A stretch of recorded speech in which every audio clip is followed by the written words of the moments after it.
스파이더맨 홈커밍은 정말 훌륭한 오락 영화입니다. 이 정도로 괜찮은 솔로 영화가 있었나 싶기도 하고 이젠 진짜로 믿고 보는 마블인가 싶기도 해요. 일단 피터 파커라는 캐릭터를 영화 초반에 훌륭하게 스케치했어요. 이때 피터 파커가 직접 촬영한 영상이 나오는데 10대 청소년다운 장난기 가득한 유쾌하고 수다스러운 모습까지 보여주면서 이 캐릭터는 어떤 캐릭터다 하면서 관객에게 완벽하게 묘사하죠. 그리고 피터 파커의 특징을 정말 짧은 시간 안에 효율적으로 연출합니다. 피터가 정말 똑똑한 수재라는 건 학교 대표 과학경시대회나 최고보안시설에서 빠져나오거나 유창한 스페인어 단 한마디로 보여주고요. 어떻게 능력을 얻었는지는 단 2마디의 대사로 처리하죠. 이건 관객 개개인이 스파이더맨을 얼마나 잘 아느냐에 따라서 호불호가 갈릴 여지도 있다고 봐요. 하지만 스파이더맨 실사 영화는 이미 5편이나 있는 데다가 저는 개인적으로 스파이더맨을 너무 잘 알기 때문에 이런 최소한의 연출이 정말 좋았어요. 덕분에 시간을 많이 벌 수도 있게 됐고 그 대신 다른 부분에 집중할 수도 있게 됐죠. 빌런으로 나오는 벌처는 정말 매력적으로 그려져요. 마블은 항상 빌런을 낭비한다 이런 소리를 자주 들어왔는데 벌처만큼은 그런 평을 들을 것 같지는 않아요. 그가 빌런이 된 계기가 충분히 납득이 되고 현실적이기도 한데다가 스타크가 행한 작은 일 하나가 그를 빌런으로 만들었다는 설정도 흥미로워요.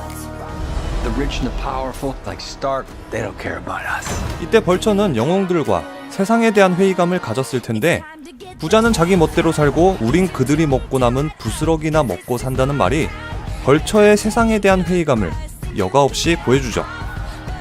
벌처의 성격 역시도 홈커밍의 큰 주제 중 하나인 책임감하고 깊게 연결돼 있어서 미워할 수 없는 캐릭터기도 해요. 아, 나 같아도 저렇게 행동하겠다 라는 설득력도 충분하죠. 벌처는 자기 가족뿐만 아니라 직원들의 가족까지 걱정하는 좋은 사장이에요. 스타크에게 사업을 뺏기고 나서 신무기 사업을 하는 것도 자기 직원들을 먹이기 위한 거죠. 하지만 벌처는 필요 이상의 무기는 만들지도 않고 룰을 지키지 않는 부하를 설득하려고도 하는 이런 합리적인 모습도 보여주지만 자기 직원들을 보호하기 위해서라면 기꺼이 악이 되어버리는 이런 냉철한 성격도 정말 매력적이죠. 이때 관객들의 반응은 그래도 범죄는 잘못된 거다, 뭐 저런 상황이면 어쩔 수 없다 이렇게 2가지로 나눠질 것 같은데 여러분들의 의견을 지금 우측 상단에 뜬 카드로 투표해보세요. 이렇게 극의 중심이 되는 주인공 스파이더맨, 악당 벌처의 개성이 뚜렷하고 매력적인 데 더해서 두 인물의 연기까지 받쳐주니까 금상첨화예요. 특히 극의 중후반부에 가면 아주 잠깐의 심리 스릴러 장면이 나오는데요. 저는 개인적으로 영화 전체를 놓고 이 장면이 제일 좋았어요. 아, 정체가 걸린 건가? 아, 안 걸린 건가? 막 온갖 생각이 들면서 완전히 몰입됐는데 마이클 키튼의 그 표정 연기가 이 장면 전체를 들었다 놨다 했어요. 딸에 대한 고마움으로 없던 일로 하겠다는 아버지로서의 모습도 멋있고요. 톰 홀랜드도 키튼의 그 카리스마에 위축될 법도 한데 이걸 또 엄청 잘 뒷받침해주더라고요. 그리고 차 안에서 보여줄 수 있는 이런 구도 자체는 평범한데 배우의 연기, 음악이 하나로 합쳐지는 순간 아, 그래, 이게 배우의 힘이지, 이게 연출의 힘이지 싶더라고요. 이 장면만큼은 비하인드 컷이나 디렉터스 컷 좀 구해가지고 꼭 좀 보고 싶네요. 톰 홀랜드가 연기한 스파이더맨도 훌륭한데요. 그의 내면 연기도 그렇고 액션 연기도 그렇고 수트를 입었을 때 목소리 연기도 그렇죠. 오리지널 스파이디의 찌질하고 어두운 매력하고는 또 다른 모습을 보여줬는데 똥꼬발랄한 10대 청소년의 모습이나 영화 곳곳에 등장하는 코미디 요소만 놓고 본다면 어메이징 스파이디 그 이상의 매력을 보여줬다는 개인적인 생각이에요. 조연들도 제각기 역할을 충분히 해내요. 영화 보기 전에 걱정스러웠던 점은 스파이더맨 영화에 아이언맨이 나오니까 자칫 비중이 너무 커져버리거나 너무 눈길을 끌어버리는 게 아닌가 하는 생각도 들었는데 아이언맨은 피터 파커의 조언자, 딱 그 정도 선을 철저하게 지키기 때문에 비중이 정말로 적당했어요. 예전 영화들은 피터 파커의 정신적인 성장에 삼촌이 막중한 영향을 미쳤는데 이번엔 토니 스타크가 삼촌 대신에 이런 역할을 맡았다는 것도 탁월한 선택이에요. 친구이자 서포터로 등장한 네드는 중간중간 큰 웃음도 주고 스파이더맨한테 막 여러 질문을 하면서 관객들이 가질 수 있는 궁금증도 해소시켜주죠. 극 초반부터 이 친구한테 정체를 들켰다는 설정 덕분에 극의 전개를 빠르고 활발하게 해주는 윤활유 역할을 톡톡히 해냅니다. 하지만 플래시는 그저 찌질한 DJ에 그쳤고 미셸 로드리게즈는 다음 영화를 위해서 조금 아껴둔 느낌이 강했다는 몇몇 이렇게 아쉬운 조연들도 있었긴 했는데 전체적인 조연들은 아쉬운 게 없었어요. 다음은 스파이더맨 홈커밍의 액션 이야기를 해볼 건데요.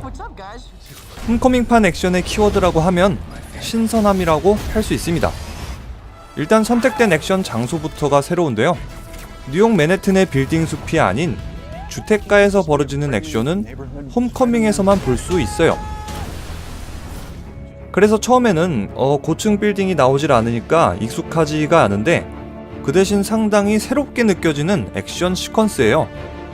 거미줄을 활용하지 못하니까 막 마을을 뛰어다니고 점프하고 가로등에 거미줄을 쏘고 마을 주변은 높이들이 워낙 낮으니까 어딘가에 떨어지고 부수고 하는 식이죠. 덕분에 이 주택가 액션에선 스파이더맨의 수평적인 액션도 꽤나 볼 수 있습니다.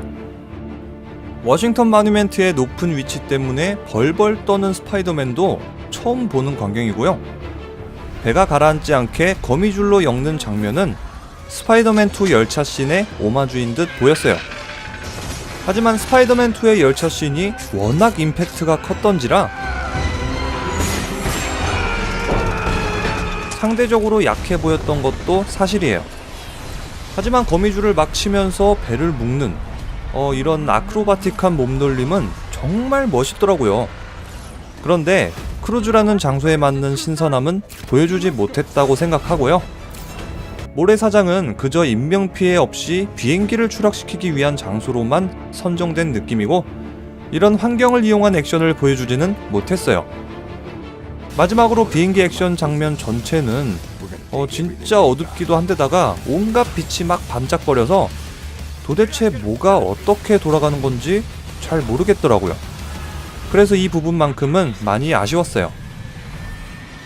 그래도 아이언맨이 하사한 새로운 수트를 보는 재미도 쏠쏠하고 홈커밍의 액션 전체를 놓고 보면 평균 훨씬 이상의 훌륭한 액션을 뽑아냈다고 생각해요.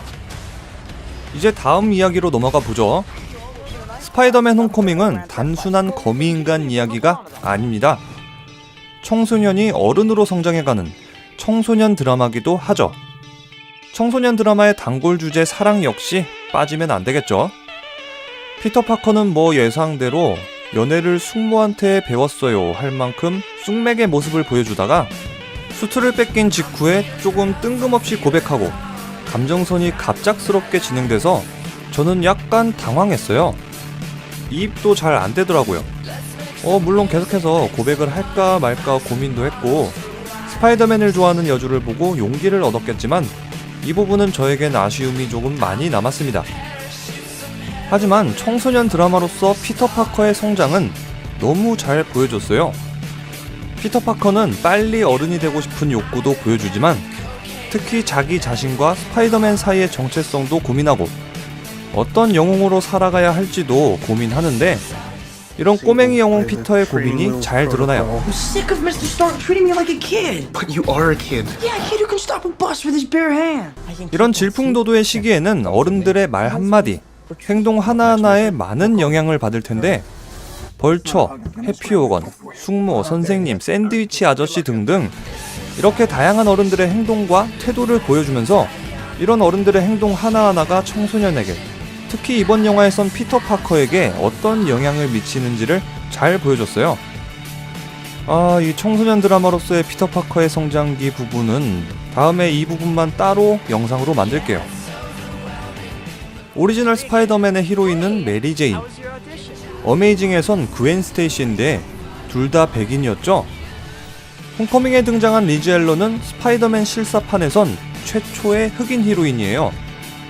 뭐 여친이 흑인이든 백인이든 전혀 상관없는데 리즈 앨런의 아버지가 백인, 그것도 벌처일 거라고는 전혀 상상도 못했어요. 딸이 흑인이라면 당연히 아버지도 흑인일 거라고 생각했던 거예요, 저는. 이런 상황에서 벌처가 갑툭튀 하니까 머리를 한 대 맞은 기분이었어요. 스파이더맨 홈커밍은 영화 전반적으로 개그 코드를 많이 심어놨는데 이게 하나하나 다 웃겨요. 수트를 낑낑대면서 입는 모습이나 악당들한테 쿨한 모습을 보여주려고 일부러 연출하는 모습도 그렇고 AI하고의 이상한 케미도 웃기고요. 중간중간 등장하는 캡틴은 완전 빵 터져요. 마지막으로 분위기에 충실한 OST도 좋아요. 영화 오프닝 때 나오는 메인 테마곡이 옛날 스파이더맨 오프닝 음악이거든요. 노래가 좀 오래돼서 촌스러울 수도 있지만 이걸 이렇게 영화판으로 편곡하니까 되게 좋더라고요. 오프닝 때 이 음악이 딱 나오니까 뭔가 올드 팬들이 정말 좋아하겠더라고요. 이 음악은 오리지널 스파이디에서도 Spider-Man, Spider-Man, where have you gone to, Spider-Man? 어메이징 스파이디에서도 나온 역사가 있죠.